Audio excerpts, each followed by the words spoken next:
there was the most vile reaction that I've seen to the shooting in Nashville was from someone who's appeared on this show, actually. He's a liberal, but he's appeared on this show. And it's just so hideous. And I bring it up not even just to castigate this guy, but to show you how wrong the libs' thinking is, how pervasive this kind of vile thinking is, but also how wrong it is.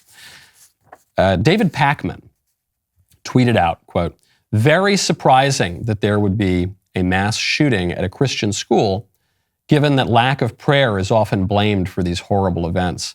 Is it possible they weren't praying enough or correctly, despite being a Christian school?" That is the most vile tweet I've ever read. And Twitter is a cesspool for the most vile kinds of speech you can imagine. If you have any kind of public profile at all, you've seen plenty of vile stuff directed at you.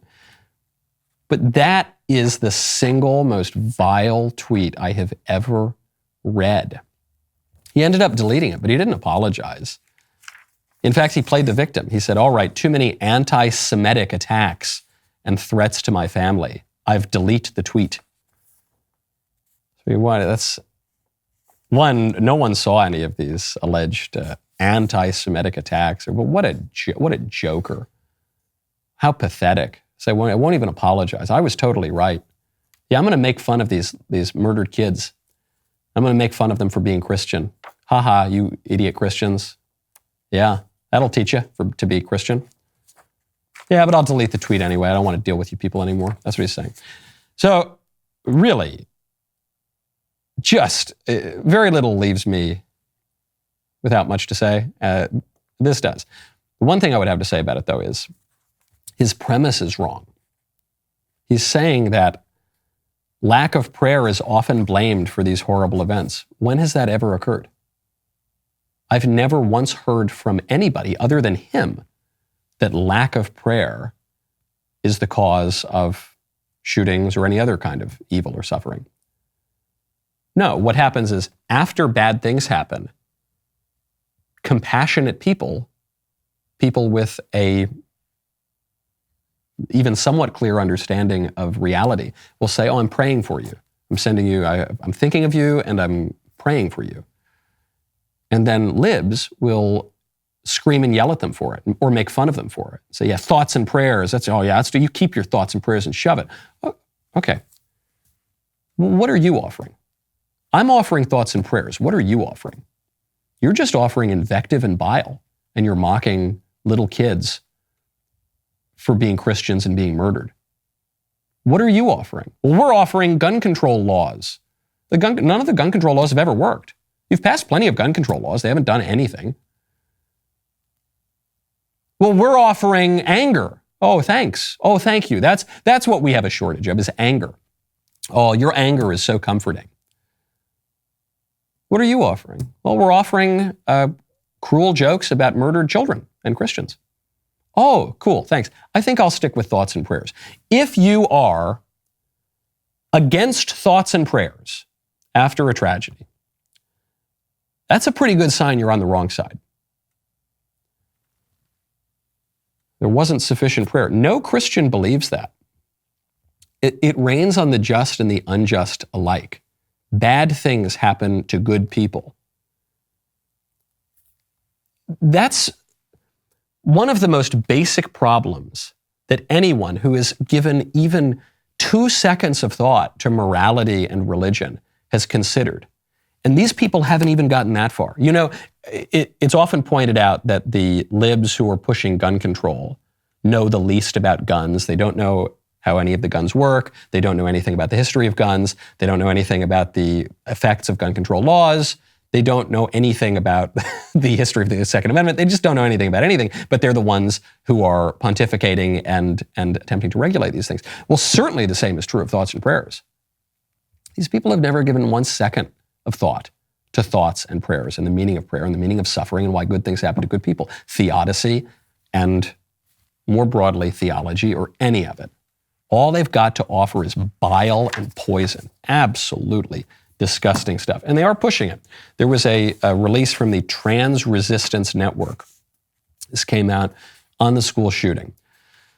They said, as the trans resistance network's been notified of this shooting, it's not our policy to engage publicly with the news media. We believe this calls for a thoughtful response from our collective. We point out that today's incident in Nashville, Tennessee is not one tragedy, but two. I think you know where this is going. The first tragedy today is the loss of life of 3 children and adults. We extend our deepest sympathies. We mourn with you. The second and more complex tragedy is that Aiden or Aubrey Hale, who felt he had it's a she, had no other effective way to be seen than to lash out by taking the life of others and by consequence himself, really herself. That's the real tragedy. She just felt she had no other option. And why did she feel that way? It's because of those Christians. Yeah.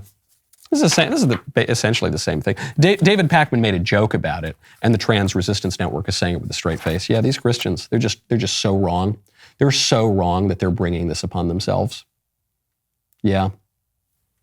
Yeah, that's the real tragedy, is that you guys just didn't get on the program with the transgender ideology. This statement tells me, it goes on and it gets worse, and I just won't read it. What this tells me, though, is I think this is the final collapse of one of the dishonest arguments we hear from the libs on the transgender ideology issue, which is, who cares? Oh, who cares? What do you care? This doesn't affect you.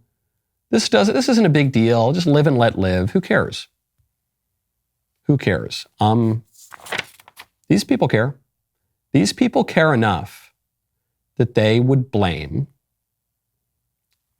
Christians and conservatives and society broadly for forcing a transgender identifying person to shoot up a Christian school full of little kids. Like an abusive husband who says to his wife, why did you make me do that? Why did you make this shooter do that? Because how many 1, 2, 3, 4, 5, say like 11 or 12 paragraphs on that. This is a pretty pervasive belief. If only you hadn't been so damn Christian, If only you guys hadn't been so hateful, we wouldn't have to do this, wouldn't have to fight back, wouldn't have to resist, wouldn't have to have a day of vengeance. Vengeance. But who cares? Who cares? I think they care, and I think they care a lot. And if one does not have the clarity and courage to stand against this ideology that is about a lot more than just some confused people. It's about using confused people, weaponizing confused people to upend an entire political order and to exalt the most disgusting and depraved and wicked sorts of people in society, the kind of people who would write these tweets, and suppressing and bullying into silence ordinary people who hold ordinary, true, traditional beliefs. That's what it's about. That's what it's always been about. I think people are beginning to see that a little bit more.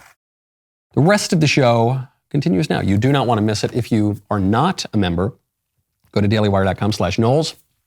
Use code Knowles at checkout for 2 months free on all annual plans.